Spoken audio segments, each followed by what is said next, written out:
সেই কবরের ভয় খাদিজার অন্তরে লেগেছিল। এই জন্য নবীজিকে ডাকতে বলেছিল, ইয়া রাসূলুল্লাহ, ইয়া হাবিবাল্লাহ, আপনার কাছে আমার তিনটা দাবি। নাম্বার ওয়ান, নবী গো, আপনি আমার স্বামী, দুনিয়ার সব সম্পদ আপনারে দিয়ে দিছি। দুনিয়াতে আমি সব সম্পদ সব কিছু দিয়ে দিলাম, বিনিময়ে তিনটা জিনিস আমি খাদিজা চাই। নাম্বার ওয়ান, আমি যেদিন মারা যাব, ইয়া রাসূলুল্লাহ, ইয়া হাবিবাল্লাহ, আপনার ওই চাদর মুবারক যেটা দিয়ে আপনার হাত পা মুছায়া দিতাম, আপনি অজু করতেন, অজুর পানিগুলো মুছায়া দিতাম, এই চাদর মুবারকের ভিতরে, রুমাল মুবারকের ভিতরে আমার নবীর দেহর ঘাম মুবারক লেগে আছে, আমার নবীজির পানি মুবারক লেগে আছে রে। এই কাপড় টুকরা আমারে দিয়ে দিবা। মা খাদিজা বলা পরে নবীজি বলেন, খাদিজা রে, তুমি আমার দুঃখের দিনের খাদিজা। এখন আল্লাহ আমাকে অনেক সম্পদ দিয়েছে, সবকিছু দিয়েছে, কারণ নবীজিকে আল্লাহ বলেন, ওমা আরসালনাকা ইল্লা রাহমাতাল লিল আলামিন। তামাম পৃথিবীর রহমত আমার নবীর ভিতরে, জোরে বলা যাবে না মারহাবা? যারা কয় আমার নবীর হালাত বুঝতে হবে, নবী মাটি কাটছে, নবী মাটি টানছে, ওয়াজ কিন্তু বাবারা শুনে নিবেন, বড় লোকরা ওয়াজ শোনে না, সাধারণ মানুষ বেশি ওয়াজ শোনে। এই জন্য আমার নবীর ভিতরে সাধারণ সব কিছু ছিল আমার রাসূলুল্লাহর ভিতরে। নবীজি মাটি কাটছে যাতে করে আমার উম্মতিরা যদি কেউ দিন মজুরি হয় কষ্ট না পায়। নবী মাটি টানছে কারণ আমার নবী বকরি চারণ করেছে, পৃথিবীর মধ্যে কেউ যদি রাখাল হয়, কেউ যদি বকরি চড়ায়, কেউ যেন কষ্ট না পায়। আবার আমার নবী দুনিয়ার মধ্যে বাদশাহীর বাদশা ছিলেন। রাসূলুল্লাহ এমন একটা কাপড় গায়ে দিতেন, আমার নবীদের কাপড়খানার দাম তৎকালীন জামানায় ৪২,০০০ দিরহাম, যা পৃথিবীর কোন রাজা বাদশা পড়তে পারে না। আবার আমার নবী সিরাযুক্ত তালিযুক্ত কাপড় গায়ে দিছে। উম্মতিরা রে, তোমরা কেউ গরিব হবা, কেউ ধনী হবা, ধনী হলে অহংকার করো না, গরিব হলে কষ্ট পেও না, কারণ সর্বগুণের গুণান্বিত আমি নবী। আমার উম্মতের ভিতরে ধনী গরিব থাকবে, এটা নিয়ে কেউ কষ্ট যেন না পায়, কেউ যেন অহংকার না করে, জোরে বলেন মারহাবা। কারণ নবীর চরিত্রের মধ্যে আলোচনা করলে শুধু মজার আলোচনা এসে যায়, নবীজির সম্মানের মধ্যে ডুব দিলে শুধু মজার আলোচনা এসে যায়। আমার নবীজির কাছে দাবি করলেন, নবী কয়েন, খাদিজা রে, আমি তোমাকে নতুন কাপড় ফেরাইয়া দিব, তোমার আমি নতুন কাপড় দিয়া তোমারে আমি কি করব, কাফন দিব। মা খাদিজা কয়, ইয়া রাসূলুল্লাহ, ইয়া হাবিবাল্লাহ, নবী গো, আমার নতুন কাপড় প্রয়োজন নাই, কারণ আপনার এই পা মোছা রুমাল মুবারক, আপনার এই রুমাল মুবারক আমি অতি যত্নে রেখে দিছি নবী গো। আজকে আমার নবীজির কথাগুলো বলতে গেলে অনেক কথা এসে যে আমার মা বোনেরা যারা ওয়াজ শোনো, রাসূলুল্লাহ কয় অনেকগুলো বিয়ে করছে, আমার নবীজি প্রথম বিবাহ করলো মা খাদিজারে, তার বয়স ছিল 40, কত জোরে বলেন কত, 40 বছর। আর আমার নবীর বয়স ছিল তখন 25। নবীজি বিয়ে করার পিছনে হাকিকতটা হলো, উম্মতিরা রে, তোমাদের বিবি যদি, আমার মা বোনেরা শোনো, তোমাদের স্বামী যদি ছোট হয়, খবরদার খবরদার তারে অবহেলা করো না, তারে সম্মান করো। মা খাদিজা এত সম্মান করতো, আমার নবীরে এত ইজ্জত করতো। আমার নবীজি খাদিজা ইন্তেকালের পরে আমার নবীজি চোখের পানি সবসময় ছেড়ে ছেড়ে কাঁদতো। আমার নবী বিয়ে করলো 53 বছর বয়স যখন, আম্মা জান আয়েশা সিদ্দিকারে। হাকিকতটা হলো, তোমার স্বামী যদি বুড়া হয়, খবরদার অসম্মান করো না, স্বামীর প্রতি অনুগত হও। আমার দেশের অনেক মৌলবীরা তাকে নিয়েও কটূক্ত করে, এরা বুঝার অভাব, জ্ঞানের অভাব। কারণ তোমাদের স্বামী যদি বুড়া হয়ে যায়, তোমরা যদি বুড়ো থাকো, অল্প বয়স হয়, খবরদার খবরদার স্বামীর প্রতি অবজ্ঞা করো না, স্বামীর অবহেলা করো না। রাসূল বললেন, আমি প্রথম জাহান্নামের মধ্যে গেলাম, দেখলাম অধিকাংশ নারী জাহান্নামী। কোন দিক কুয়াশ মেলা লম্বা হয়ে যাচ্ছে, মরিছি, বিপদে পড়ছে মেলা। আমার নবীজি বলেন জাহান্নামী। আম্মা জান আয়েশা বলে, ইয়া রাসূলুল্লাহ, ইয়া হাবিবাল্লাহ, কারণ কি? নবী বলেন, আয়েশা রে, ওই জাহান্নামের ভিতরে স্বামীর লানতকারী মহিলারা বেশি জাহান্নামী। আম্মা জান আয়েশা বলে, হুজুর লানত কাকে বলে? আমার নবীজি বলে, আয়েশা রে শোনো, যে সমস্ত নারীরা স্বামীকে গালি দেয়, স্বামীর অভিশাপ দেয়, স্বামীর প্রতি তারা কর্তব্য দায়িত্ব পালন করে না, এই সমস্ত নারীগুলো জাহান্নামী। জোরে জোরে বলো আল্লাহু আকবার। এরা লানতকারী নারী যত বড় ইমাম হোক, লানতকারী মহিলা যত বড় মার হজ করুক না কেন, স্বামীর লানতকারী মহিলা জাহান্নামী, জাহান্নামী। জোরে বলো আল্লাহু আকবার। এখন আমার দেশের ভাইরা শুনে নাও, ভালো করে দিলের কান্ডা লাগায় শোনো। এখন আমার নবীজির হাকিকতটা বুঝাইতে যায়, আমার উম্মতির হাকিকতটা যে বললাম, হায়াতি খায়রুন লাকুম, ওরে প্রথম যে হাদিস খানা টান দিছি বাবা শোনো। এই কথাগুলো বলতে গেলে অনেক লম্বা আলোচনা চলে আসে, কারণ আমার নবীজি এই দুনিয়ার মধ্যে দুইটা জিনিস বুঝাইছে মেয়েদেরকে। মেয়েরা শোনো, তোমার স্বামী যদি বুড়া হয়, তোমার স্বামী যদি বুড়া হয়, তাকে সম্মান করো, তাজিম করো। খবরদার খবরদার, তাদের অবহেলা করো না, তাদেরকে অসম্মান করো না। আমার দেশে অনেক নারী যদি দেখতে ভালো হয়, স্বামী চেহারা খারাপ হয়, অবহেলা করে। আমার দেশে স্বামী যদি একটু বুড়া হয়, এরা স্বামীর সঙ্গে কোথাও যেতেও চায় না। আমার দেশের মা বোনেরা শোনো, সাজুগুজু করে নিজের ইয়ং বানাতে চায়, কারণ স্বামীর প্রতি অবজ্ঞা করে। খোদার কসম, খোদার কসম, তোমাদের স্বামী হবে মাস্টার ইবলিস। কিয়ামতের ময়দানে ওই স্বামী তোমার কোনো কাজে লাগবে না, মাস্টার ইবলিসের সঙ্গে তোমার জাহান্নাম। আমার ভাইরা, আমার বন্ধুরা, আমার মা খাদিজা বলি, ইয়া রাসূলুল্লাহ, ইয়া হাবিবাল্লাহ, নামাজের কথা বলতে যা কোনে চলে গেছে। ওয়াজ দেখছেন নি? মনে রাখবেন বাবা, যেন ভুলে না যায়। ভুলে গেলে আপনাদের কষ্ট হবে। নবীজি বললেন, আয়েশা রে, খাদিজা রে, আমি তোমার নতুন কাপড়। বলে, না রাখবে না। দ্বিতীয় দাবি আমার, নবী গো, ইয়া রাসূলুল্লাহ, ইয়া হাবিবাল্লাহ, যখন কবরটা খনন করবেন, ওই কবরের মধ্যে একটু গোড় দিবেন।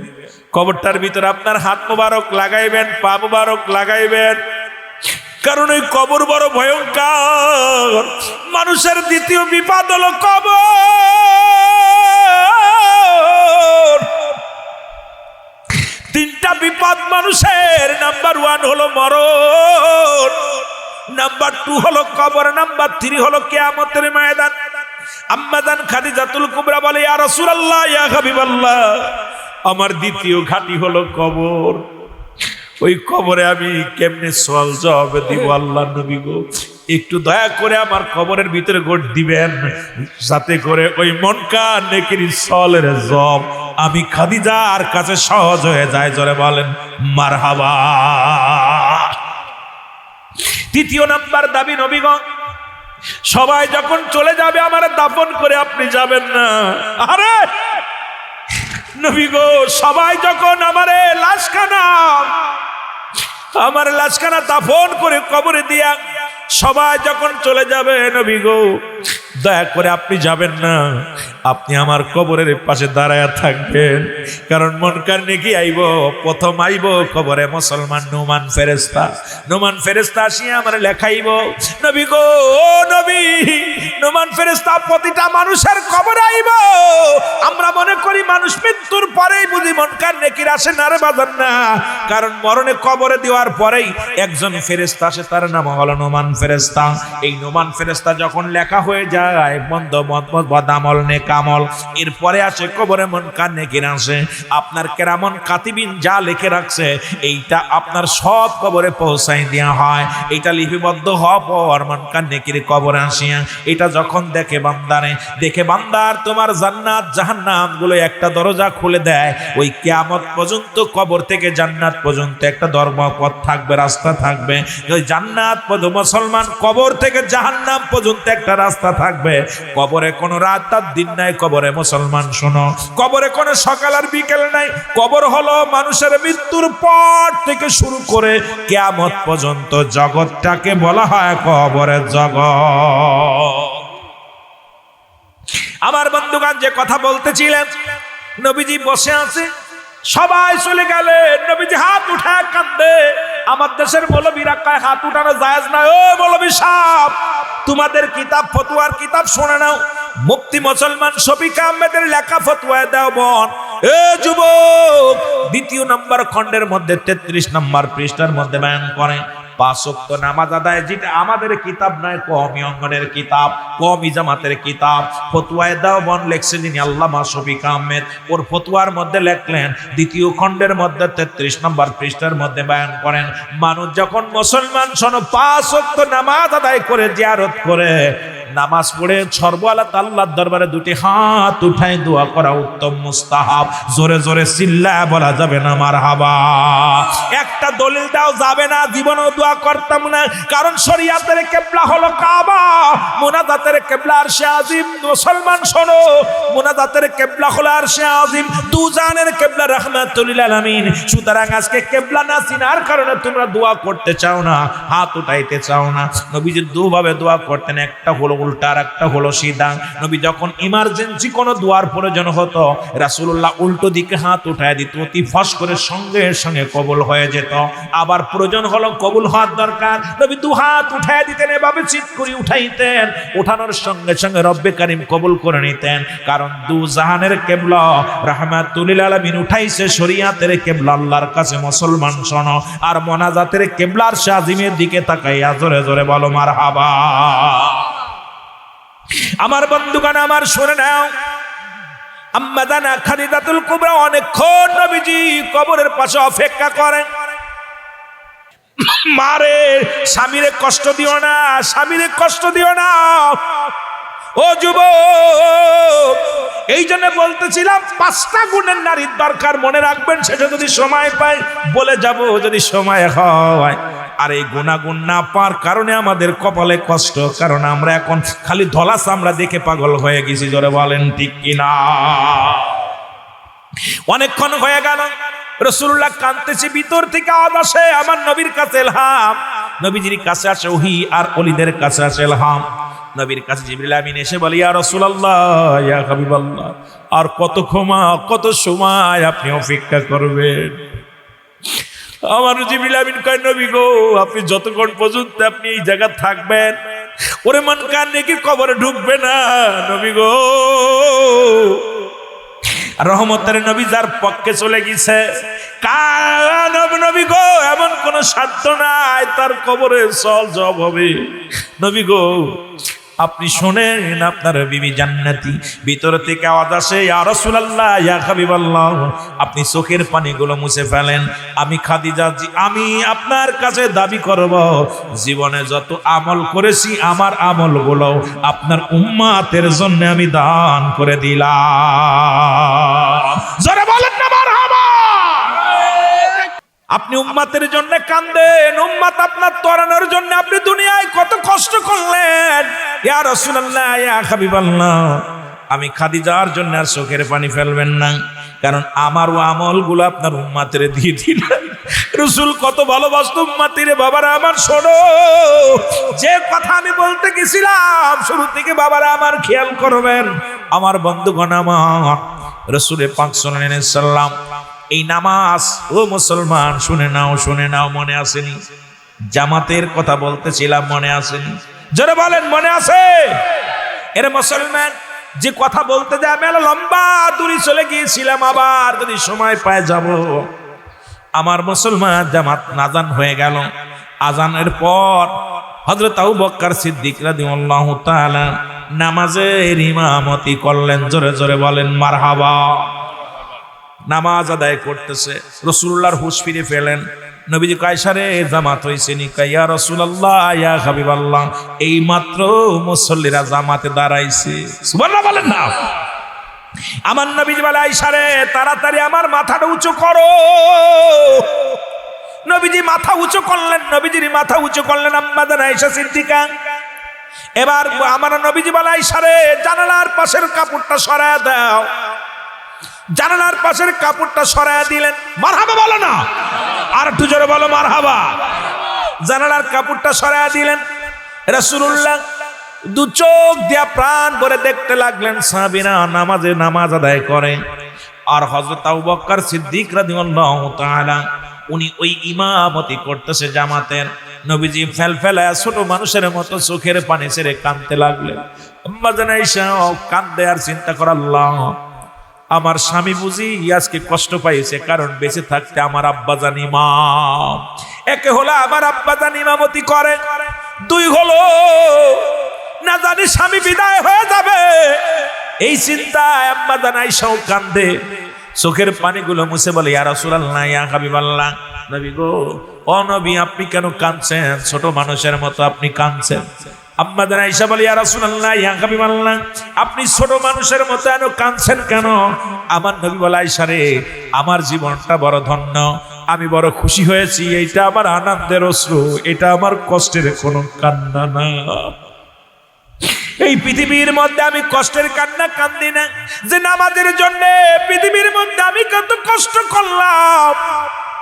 রাসূলুল্লাহ নামাজের দাওয়াত দিতে যায় যত লাঞ্ছনা, যত কষ্ট সহ্য করেছেন, আমার নবীজি শুধু সালাত সালাত সালাত। সত্যের দাওয়াত দেওয়ার কারণে তায়েফের ময়দানে নবীজি রক্ত ছড়িয়েছে, পাথর ছুঁড়ে ছুঁড়ে মারছে রাসূলুল্লাহর গায়ের মধ্যে। বনি সাকিব গোত্রের মানুষের কাছে রাসূল দাওয়াত দিতে গেলেন, কালেমার দাওয়াত দিতে যাইয়া আমার রাসূল বললেন, আমি তোমাদের কাছে এসেছি, আমি অন্য কিছু নিয়ে আসি নাই, তোমরা বলো লা ইলাহা, নাই কোনো ইলাহ ইল্লাল্লাহু, এক আল্লাহ ছাড়া, মুহাম্মাদুর রাসূলুল্লাহ সাল্লাল্লাহু আলাইহি ওয়াসাল্লাম, আমি আল্লাহর প্রেরিত রাসূল বা বান্দা, মেনে নাও। বনি সাকিব গোত্রের তিনজন বড় বড় নেতা সবাই নবীকে কি করলেন? আমার নবীর দাওয়াত প্রত্যাখ্যান করলেন, ছোট ছোট মাসুম বাচ্চাদের লেলিয়ে দিলেন। আমার নবী বলে, আশহাদু আল্লা ইলাহা ইল্লাল্লাহু ওয়াহদাহু লা শারীকা লাহু ওয়া আশহাদু আন্না মুহাম্মাদান আবদুহু ওয়া রাসূলুহু। জোরে জোরে বলেন আল্লাহু আকবার। বনি সাকিব গোত্রের মানুষগুলো নবীকে অপমানিত করতে লাগলো। আমার নবীর দাওয়াত হলো শুধু কালেমার দাওয়াত, রিসালাতের দাওয়াত, ও মুসলমান, নবুয়াতের দাওয়াত, আল্লাহর দ্বীনের দাওয়াত দিতে যায় রাসূল এত কষ্ট করলেন। সবাই নবীকে ভুল বুঝলেন, ছোট ছোট বাচ্চাদেরকে লেলিয়ে দিলেন নবীজির পাশে, পাথর ছুঁড়ে ছুঁড়ে মারে, আমার নবীর গা দিয়ে রক্ত ঝরে জমিনের মধ্যে। নবীজি ডাকতে বলে, ও বালকেরা রে, তোরা আমার আর মারিস না, আমি পাগল না, আমি নবী পাগল না রে, আবার আর মারিস না।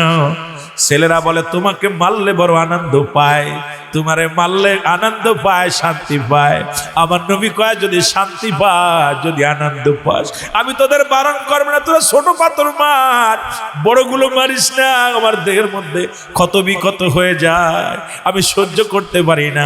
তোরা যদি আনন্দই পাস, তাহলে ছোট ছোট পাথরগুলো মার। এত মার খাইলেন শুধু আপনার জন্য, আমার জন্য। ও যুবক, এই পৃথিবীর মধ্যে নিজের চিন্তা কখনো করেন নাই, নিজের চিন্তা কখনো রাসূল মাথায় আনেন নাই।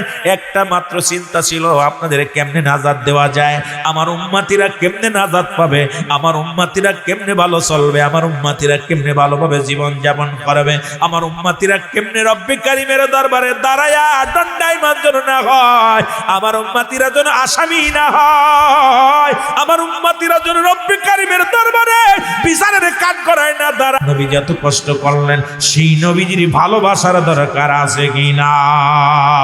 আর একটু জোরে বলেন, আছে কিনা? আমার মনের জল্পনা কল্পনা, নবী যাব আমি সোনার, বলো যাব আমি, আরো জোরে বলেন, যাব আমি সোনার মদিনায়, বলো যাব আমি।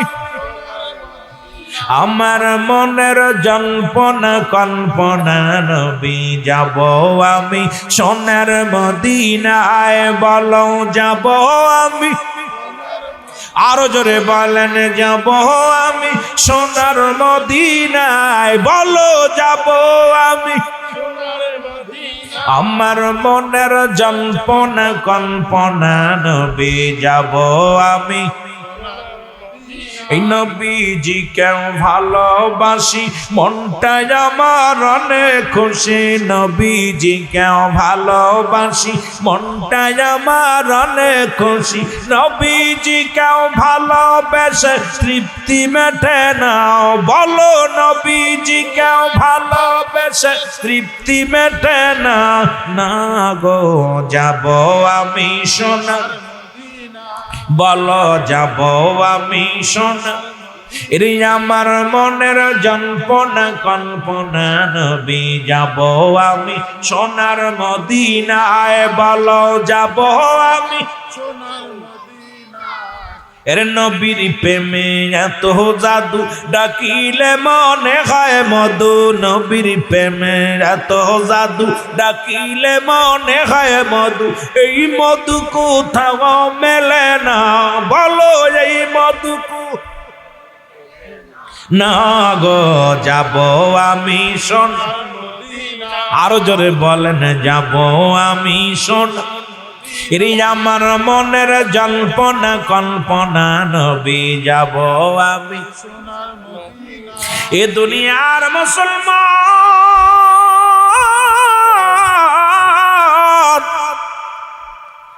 সেই নবীজির প্রেম ভালোবাসা যার অন্তরে যতটুক তার ঈমান বলতে ততটুক নবীজির প্রেম ভালোবাসা যার অন্তরে নাই তার ঈমান বলতে কিচ্ছু নাই সরাসরি বেঈমান জোরে জোরে চিল্লায় বলা যাবে না মারহাবা বলতেছিলাম রাসূলুল্লাহর কাছে 1 নাম্বার পেয়েছিল নামাজ 2 নাম্বার পেয়েছিল নবীর কাছে তার উম্মতগণ আজকে কেউ কারোর ভালোবাসি না নবীর উম্মত বলে দাবি করি নামাজেও যত্নবান নয় নবীর উম্মত বলে দাবি করি মিথ্যা মামলা দিই মানুষের নামে নবীর উম্মত বলে দাবি করি হিংসাপানা করি আমার অন্য ভাইয়ের সঙ্গে নবীর উম্মত বলে দাবি করি পরের বউ নিয়ে ভেগে যায় নবীর উম্মত বলে দাবি করি সুদ আর ঘুষ খায় নবীর উম্মত বলে দাবি করি নবীর চরিত্র আমাদের মধ্যে নাই আরে রাসূলুল্লাহর চরিত্র যদি আপনার আমার মধ্যে না থাকে কিসের উম্মত তুমি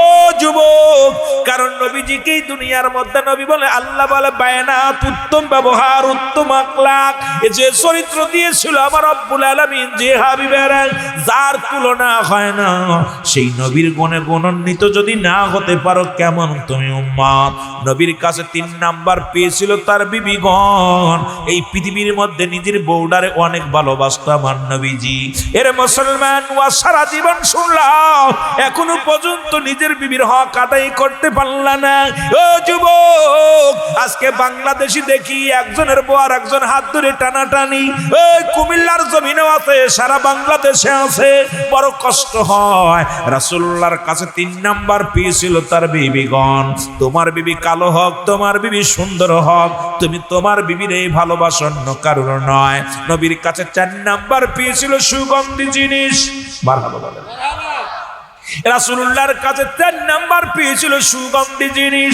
তুমি নবীর উম্মত বলে দাবি করো বিড়ি না টানলে ঘুম হয় না নবীর উম্মত বলে দাবি করো গাঁজায় টান না দিলে মজা লাগে না নবীর উম্মত বলে দাবি করো তুমি ইয়াবা সেবন করো নবীর উম্মত বলে দাবি করো দাড়ির মধ্যে ফুল লাগাও নবীর উম্মত বলে দাবি করো ওরে মুসলমান সুন্নতি লিবাসের মধ্যে নাই নবীর উম্মত বলে দাবি করো ও মুসলমান তুমি ফিরাউনের উম্মত হয়ে গেছো কারণ তোমার ভিতরে নবীর আখলাক নাই নবীর চরিত্র নাই তুমি নবীর উম্মত বলে কেমনে দাবি করো এই নবীর উম্মত বলে যদি দাবি করতে হয় নিশা থেকে ফিরে আসতে হবে নবীর মহব্বত অন্তরে ধারণ করতে হবে নবী কয় হায়াতি খায়রুল লাকুম আমার নবী কয় উম্মতিরা গো এই দুনিয়ার মধ্যে আমি আগমন করলাম আমার উম্মতের কল্যাণের জন্য আমার উম্মতের সঙ্গে কথাবার্তা বললাম আজকে সেই নবীর গুণাগুণ যদি ভুলে যায় আজকে যদি সেই নবীর গুণাগুণ ভুলে যায় আবু জেহেলের চরিত্র যদি আমার মধ্যে আসে আবু লাহাবের চরিত্র যদি আমার মধ্যে আসে কেমনে নবীর উম্মত বলে দাঁড়াইব কাল হাসরের ময়দানে রাসূল বলে হায়াতি খায়রুল লাকুম আমার হায়াতের জিন্দেগিটা আমার উম্মতের জন্য কল্যাণ শুরু কারণ আমার উম্মতের সঙ্গে চলাফেরা করেছি গো আমার উম্মতের সঙ্গে কথাবার্তা বলেছি আমার উম্মতেরা যেমন ঘর সংসার করে আমি এমনি করেছি কারণ আমার উম্মতের জন্য আমি নবী হলাম দিক নির্দেশনা আবার নবী আমি বিদায় হয়ে হয়ে গেছে। আমার নবী বলে ওয়াফাতি খায়রুল লাকুম, আমার নবী কয় উম্মতিরা রে আমি নবী দুনিয়া থেকে বিদায় নিলাম গো। আমার নবী বলে উম্মতিরা রে আমি নবী বিদায় হয়ে গেলাম, এটা আমার উম্মতির কল্যাণের জন্য। কারণ উম্মতিরা রে আমি নবী বিদায় হলাম একটাই কারণ, আমার উম্মতের জন্য। আল্লাহ রাব্বুল আলামিনের হাবিব মায়াতি খায়রুল লাকুম, নবী কা উম্মতিরা রে এই দুনিয়া থেকে বিদায় নিলাম, পৃথিবীর মধ্যে যদি কোনো উম্মত ভালো কর্ম করে গো আমি নবী সঙ্গে সঙ্গে আল্লাহর দরবারে আমি প্রশংসা করি আমার উম্মতের হইয়া। আবার যদি কোনো উম্মত গুনাহের কাজ করে সঙ্গে সঙ্গে আমি নবী ইস্তেগফার করি আমার আল্লাহর দরবারে, আল্লাহ অমুক গ্রামে অমুক ব্যক্তি গুনাহ করেছে মাফ করে দাও। এই নবীজির ভালোবাসার এই নবীর গুণে গুণান্বিত হওয়ার দরকার আছে কি না?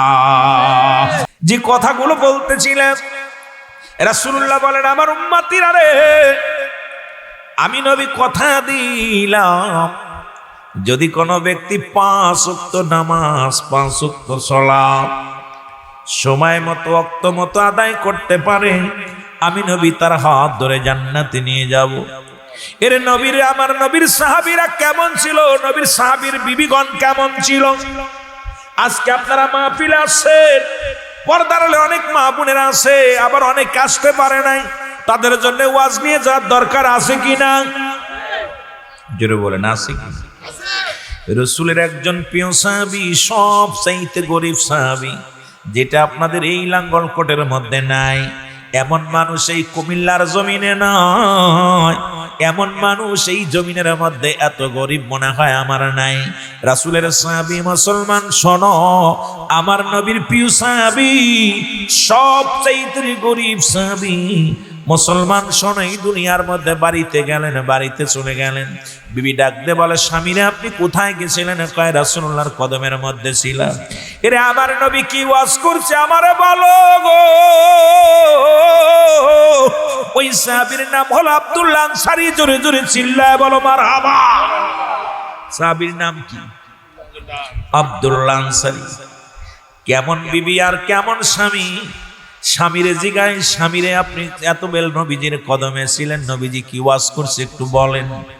আপনাদেরও যদি আপনাদের বিবিগণ জিগায় সিদ্দিকী সাহেব মাগুরা থেকে আসিয়া কি ওয়াজ করলো, লতিফ সাহেব ওই মাগুরা অমক জাত থেকে এসে চট্টগ্রাম থেকে এসে কি ওয়াজ করলো, ইমাম সাহেব কি ওয়াজ করলো, কিন্তু আমাদের বিবিগুলো এগুলো জিগাবে না। জিগাইব বিরিয়ানি খিদে দিছে, গরু না ছাগল, কথা নেই। ওরে ওই বাজারে কি মাহফিলে গেছিলা, দুটো বাদাম কু পাও নাই, ঠিক কিনা? পোলাটার জন্য কিছু আনো নাই, আমার জন্য কিছু আনো নাই। ও মা শোনো, নবীর সাহাবীদের বিবিগণ কেমন ছিল শোনো। আব্দুল্লাহ আনসারী বিবি ডাক দিয়ে কয় স্বামী আপনি রহমতের নবী রাহমাতুল লিল আলামিনের কদমের মধ্যে গিয়েছিলেন, আমার নবী কি ওয়াজ করছে বলো। ডাক দিয়ে কয় বিবি রে আমার নবী ওয়াজ করছে যদি কোনো ব্যক্তি 5 ওয়াক্ত নামাজ সময় মতো আদায় করতে পারে আল্লাহর নবী নাকি তারে হাত ধরে জান্নাতে নিয়ে যাবে। ধরে বলেন মারহাবা। আর একটু জোরে বলা যাবে না? বিবি ডাকতে বলে স্বামী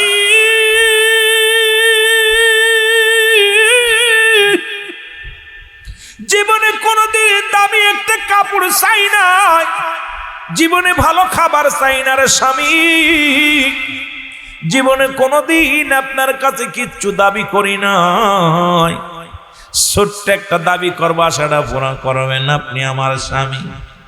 আপনিও একটু আমার সুযোগ করে দিবেন, আমিও যেন 5 ওয়াক্ত সালাত সময় মতো আদায় করতে পারি, কারণ আমিও নবীর সঙ্গে আপনার সঙ্গে জান্নাতে যেতে চাই। কিয়ামতের ময়দানে যেদিন হাবিবের হাত ধরে আপনি জান্নাতের দিকে রওনা হয়ে যাবে, আমি আপনার অর্ধাঙ্গিনী রে,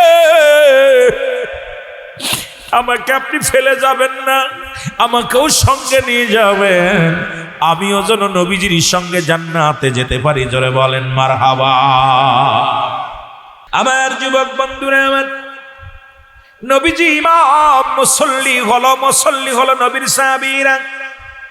প্রতিনিয়ত নবী নামাজ শেষ করে সালাম ফিরায় দোয়া করে, সাহাবীদেরকে নিয়ে আলোচনা করে। নবীজি দেখে আব্দুল্লাহ আনসারীকে দেখা যায় না, প্রতিদিন আসে কিন্তু চলে যায়। সালাম ফিরানোর সঙ্গে সঙ্গে আব্দুল্লাহ আনসারী দৌড়ায়া বাড়ির দিকে চলে যায়।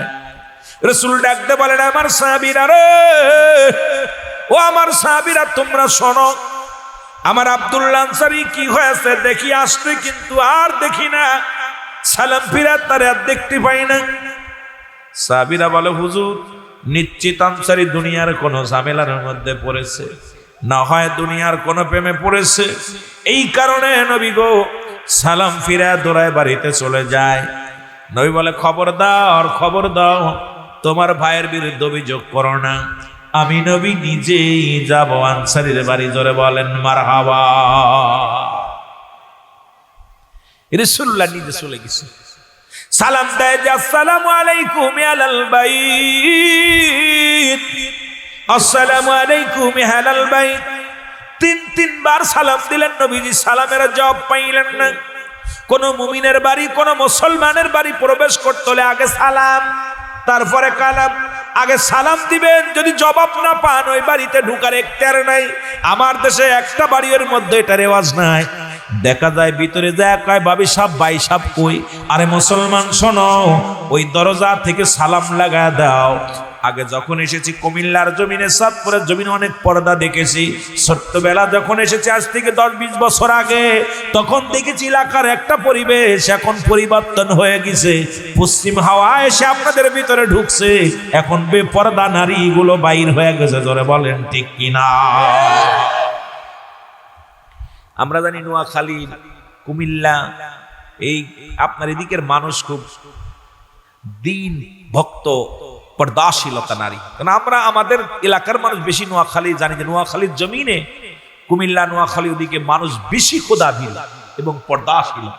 এখন দেখি এগুলো সব পরিবর্তন হয়ে গেছে, ঠিক কিনা আব্বা? ঠিক। আমার ভাইয়েরা, আমার বন্ধুরা, আমার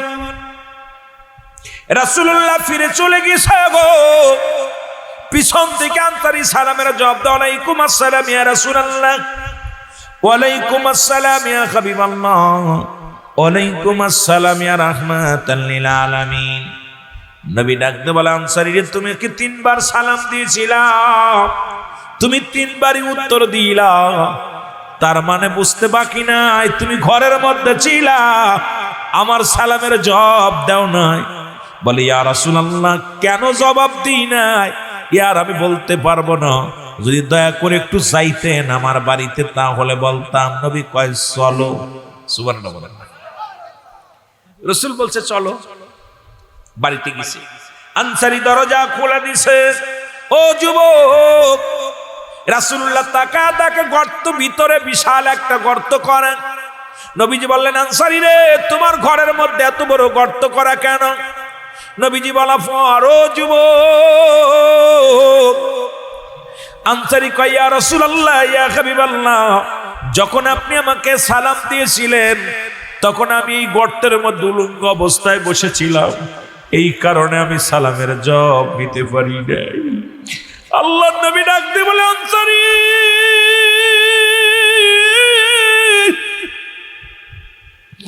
ও আনসারী রে, তুমি কি শুনাইলা? বলে, ইয়া রাসূলুল্লাহ, ইয়া হাবিবাল্লাহ, নবী গো, যখন মসজিদে আজান পড়ে যায় আমি আনসারী পাগলের মতো ছুটে জামাতে চলে যাই। নবী গো, আমাদের স্বামী স্ত্রী মিলা কাপড় হলো মাত্র একখানা, আপনার সালামের জবাব দিতে পারি নাই। আমার নবী ডাক দিয়ে কাঁদতে, কি শোনাইলা? বলে, ইয়া রাসূলুল্লাহ, আমার বিবি যখন আমি বাড়ি এসে বললাম 5 ওয়াক্ত সালাত, 5 ওয়াক্ত নামাজ সময় মতো কোনো ব্যক্তি যদি আদায় করতে পারে, আল্লাহর নবী তার হাত ধরে জান্নাতে নিয়ে যাবে। এই কথা শোনা পরে আমার বিবি আমার দাবি করেছিল, হাত ধরে, স্বামী রে, আমিও যেন 5 ওয়াক্ত নামাজ, 5 ওয়াক্ত সালাত সময় মতো ওয়াক্ত মতো আদায় করতে পারি। এই কারণে নবী গো, একটা কাপড় আমাদের দুজন মিলে স্বামী স্ত্রী ব্যবহার করি।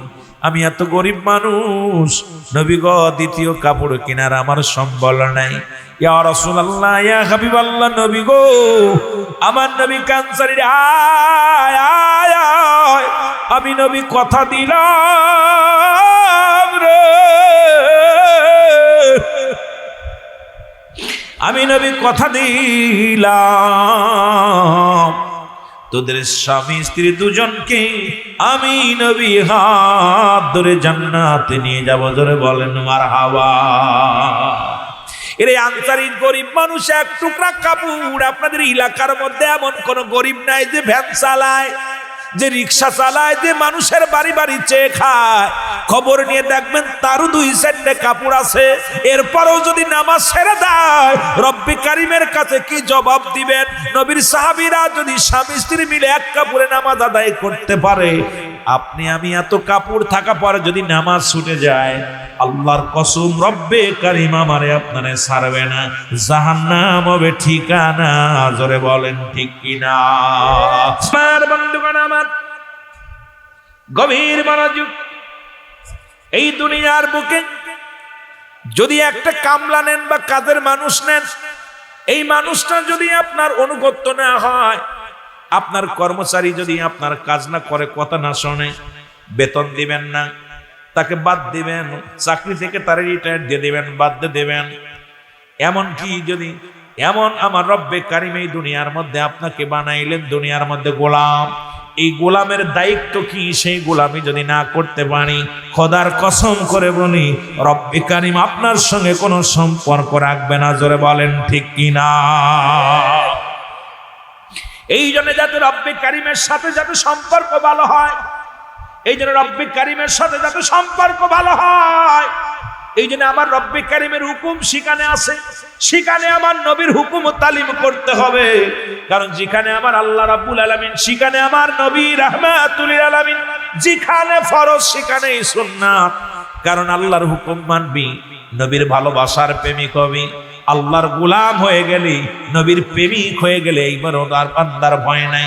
এদের জন্য আমার আল্লাহ রাব্বুল আলামিন রেখে দিয়েছে। আল্লাহ বলে বিসমিল্লাহির রাহমানির রাহিম উইদ্দাত লিল মুমিনিন।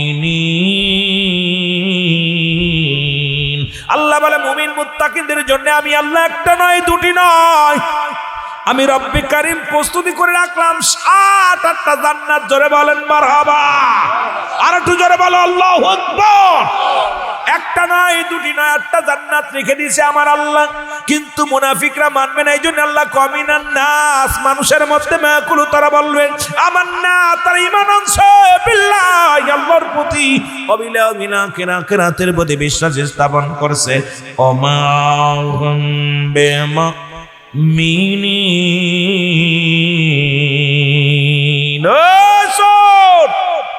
চোর বাটপার সব ধরাই দিছে আল্লাহ। রব্বে কারিম ধরায় দেয় বাটপার গুলো। মানুষের মধ্যে ধোঁকাবাজ, মানুষের মধ্যে দাগাবাজ, মানুষের মধ্যে বেঈমান, মানুষের মধ্যে ওই সমস্ত মুনাফিকি। এই জন্য রব্বে কারিম বলে এদের জন্য আমি রেখে দিলাম একটা নয়, দুটি নয়। রব্বে কারিম ডাক দে বলো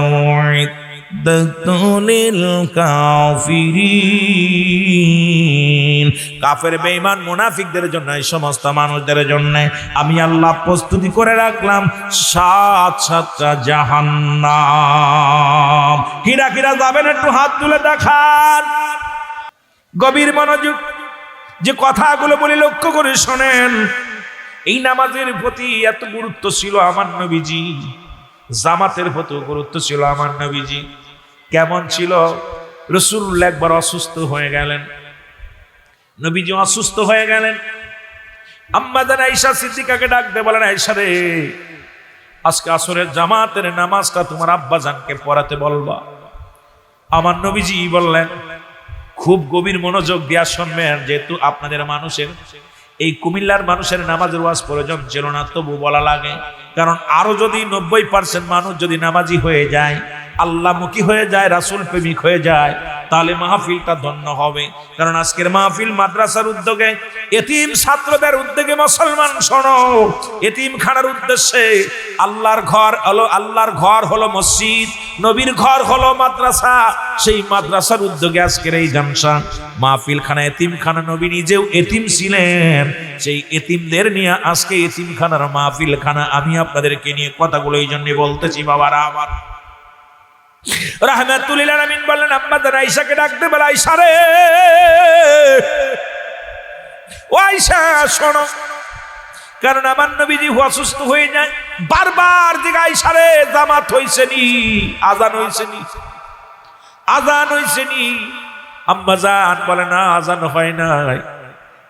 নামাজে দাঁড়ায় গেলেন, আম্মা জান আয়েশা চোখের পানি ছেড়ে কাঁদে। আম্মা জান কাঁদে এই কারণে, কারণ রাহমাতুল লিল আলামিন দুনিয়ার মধ্যে বেঁচে থাকতে ইমাম পরিবর্তন, তার মানে আমার নবীজি মনে হয় আর দুনিয়ার মধ্যে বেশি দিন থাকবে না। কারণ ইমাম যেহেতু পরিবর্তন হয়ে যাচ্ছে, আম্মা জান আয়েশার বুঝতে বাকি নাই, কারণ স্বামী দুনিয়ার মধ্যে আর বেশি দিন থাকবে না, বেশিক্ষণ থাকবে না। এরপরে আমার আব্বা জান হবে ইমাম। আম্মা জান আয়েশা সিদ্দিকার আব্বা হলো হযরত আবু বকর সিদ্দিক রাদিয়াল্লাহু তাআলা আনহু, যিনি আমার নবীর চাইতে 6 মাসের বড়। মারহাবা বলেন না। কয় মাসের? 6 মাসের বড় ছিল সিদ্দিক আকবর আমার রাসূলুল্লাহর সাথে, শরীয়তে 6 বছরের বড়। এই জন্য যে কথাগুলো বললাম সর্বোপরি কথা হলো, আমার নবীজি নামাজের জন্য কষ্ট করেছে, নবীজি না জামাতের জন্য কষ্ট করেছে। মারহাবা বলেন না, আরো জোরে বলেন মারহাবা। সেই নামাজের দরকার আছে কিনা? জোরে বলেন আছে কিনা? আমি আপনাদেরকে আর বেশিক্ষণ বিরক্ত করব না। অল্প সময় একজন এতিমখানা, যেখানে যে মাদ্রাসাটা হলো 14তম বাৎসরিক ইসালে সব, আজকের এই মৌলভী আলী নব রহমতুল্লাহ মাদ্রাসা এতিমখানার উদ্যোগে। মারহাবা বলেন না। দয়া করে উঠাউঠি করবেন না, আমি কালেকশন করতেছি না, আপনাদেরকে নিয়ে কালেকশন করতেছি না। যে কথাগুলো বলে একটু খেয়াল করবেন। এই কথাগুলো হলো, একজন আল্লাহর ওলি এই পৃথিবীর মধ্যে মাদ্রাসার ছাত্রদেরকে ভালোবাসতে রাজি আছেন কে? একটু হাত তোলেন, একটু হাত তোলেন। মারহাবা বলেন না। অনেক উঠাই নাই। নিজের ছেলে জানাজা পড়ুক, এটা চান না? নিজের নাতিপুতি জানাজা পড়ুক, এটা চান কি চান না? আমার ভাইরা, যে কথাগুলো হলো এর কাছে জানতে চাই, সেই নামাজকে আপনি ধরবেন না ছাড়বেন? নবীরে ভালোবাসেন কে কে? একটু হাত তোলেন। মদিনা যাইতে পারলাম না, মদিনা। আমার গলাটা পরিষ্কার হোক, আস্তে আস্তে সারাদিন জার্নি করছি, প্রায় 600-650 কিলোমিটার। এত দূর অতিক্রম করছি। দুপুরে খানা, আপনার 9টায় খানা খাইছি, দুপুরে এখনো খানা খাইনি, এখনো হয় নাই। কথা বুঝছেননি? কারণ আমি সময়ের গুরুত্ব এবং কথার সঙ্গে খুব সবসময়ের জন্য চিন্তা করি। আমার তিনটা চরিত্র যার ভিতর থাকে সে মুসলমান না। নাম্বার 1 মিথ্যা বলা, নাম্বার 3 প্রতিশ্রুতি ভঙ্গকারী, নাম্বার 3 হলো আমানতের খেয়ানতকারী। এই তিনটা, প্রতিশ্রুতি ভঙ্গ করা, মিথ্যা বলা, আমানতের খেয়ানত করে, এগুলো ভিতর যেন আল্লাহ যেন না নেয়, চিন্তা করি মাঝে মাঝে। বলেন মদিনা যাইতে পারলাম না, মদিনা। আরো জোরে বলেন মদিনা যাইতে পারলাম না, মদিনা। আমি অসহায় তাই এত দূরে রই, আমি অসহায় তাই এত দূরে রই, শুধুই সালাম জানাই, বলো শুধুই সালাম জানাই, মদিনা যাইতে পারলাম না, মদিনা।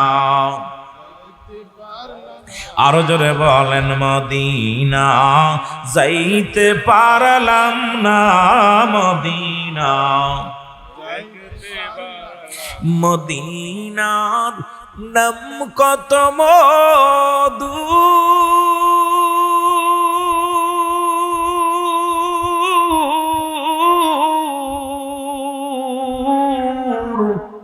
মদিনা আর যে কত দূর,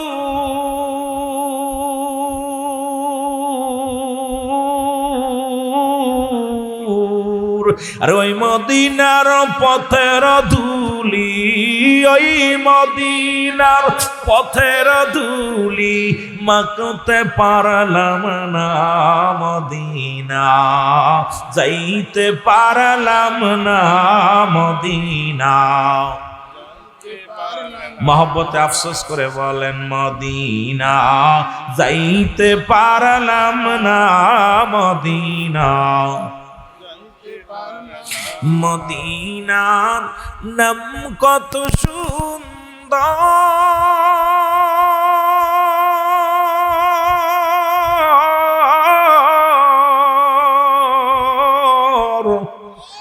মদিনা কেড়ে সে অন্তর,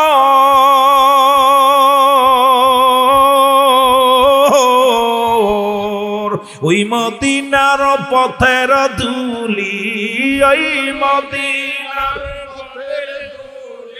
মাখতে পারলাম না মদিনা,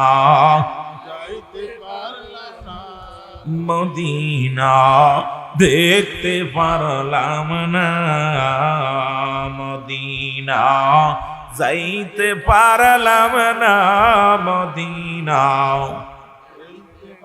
আমি অসহায় তাই এত দূরে রই, আমি অসহায় তাই এত দূরে রই, দূর থেকে সালাম জানাই, বলো দূর থেকে সালাম জানাই মদিনা, দেখতে পারলাম না মদিনা। এ দুনিয়ার মুসলমান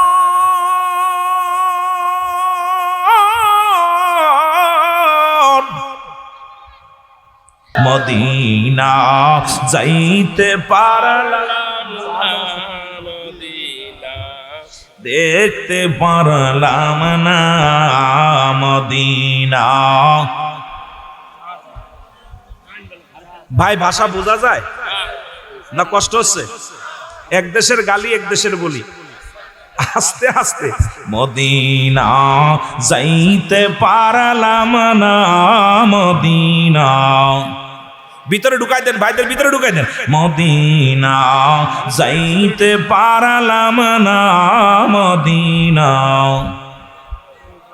লামনা আমি অসহায় তাই এত দূরে রই, বলো অসহায় তাই এত দূরে রই, দূর থেকে সালাম জানাই, বলো দূর থেকে সালাম জানাই মদিনা, যাইতে পারলাম না মদিনা, না মদিনা যাইতে পারলাম না মদিনা। মদিনার নাম কত মধু,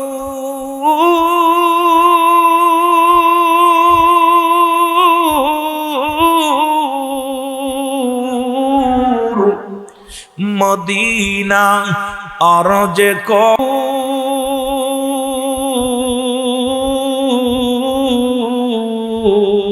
ওই মদিনার পথের ধুলি, ওই মদিনার পথের ধুলি মাখতে পারলাম না মদিনা,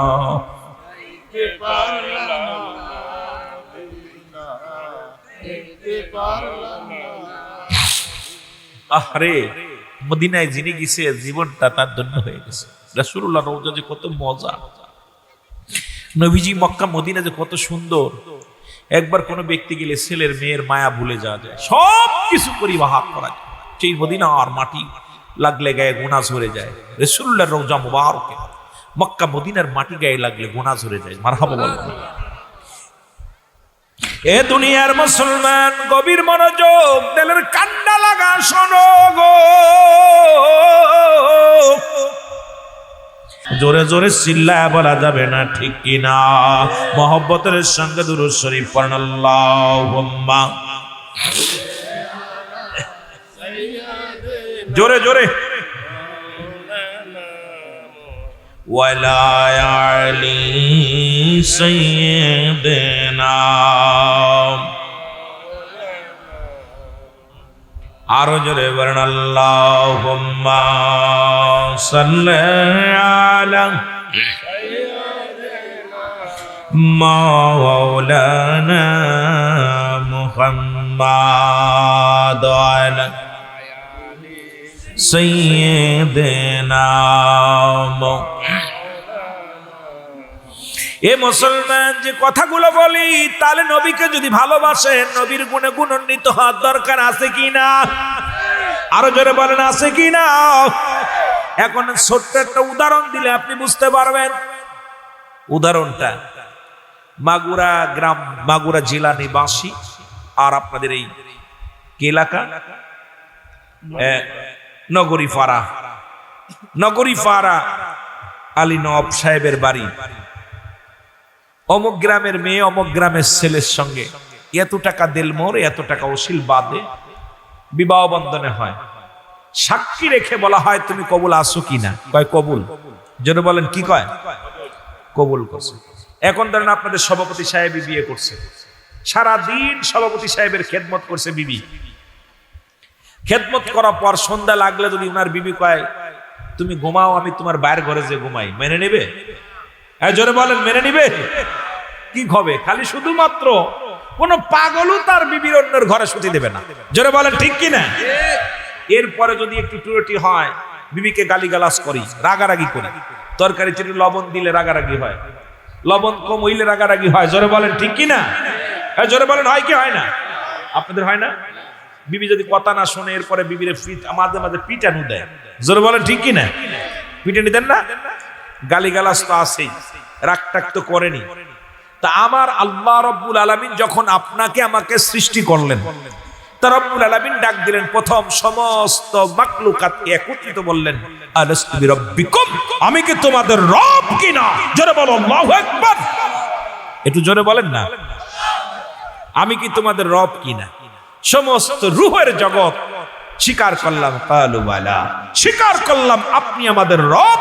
জোরে বলেন না মারহাবা। কে রব? এখন আল্লাহর হুকুম যদি না মানি, দুনিয়ার বউ শুধু কবুল করার কারণে যদি কথা না হনে, এরে পিটান, এরে ছায়রা দেন, তালাক দিয়া দেন। আমার রব্বে কারীম যে হুকুম দিলে আমি তোর রব, আমি তোর খোদা, আমি তোমার আল্লাহ, সেই রব্বে কারীমের হুকুম যদি না মানেন, আপনার আল্লাহ কি আপনাকে তালাক দিবে না রাখবে? জোরে বলেন, রাখবে না তালাক দিবে? ফজরে ছেড়ে দিছি, আল্লাহ কি ভালোবাসবো? জোহরে ছেড়ে দিছি, আল্লাহ ভালোবাসবো? মাগরিবে ছেড়ে দিছি, আল্লাহ ভালোবাসবো? আসরে ছেড়ে দিছি, আল্লাহ ভালোবাসবো? ঈশান নামাজ ছেড়ে দিছি, আল্লাহ ভালোবাসবো? আল্লাহ তালাক দিয়ে দিন। তখন রব্বে কারীম যদি আপনার সঙ্গে জুদা হয়ে যায়, আপনার কপালটা কি? আপনার কপালটা হলো জাহান্নাম। জোরে বলেন ঠিক কিনা?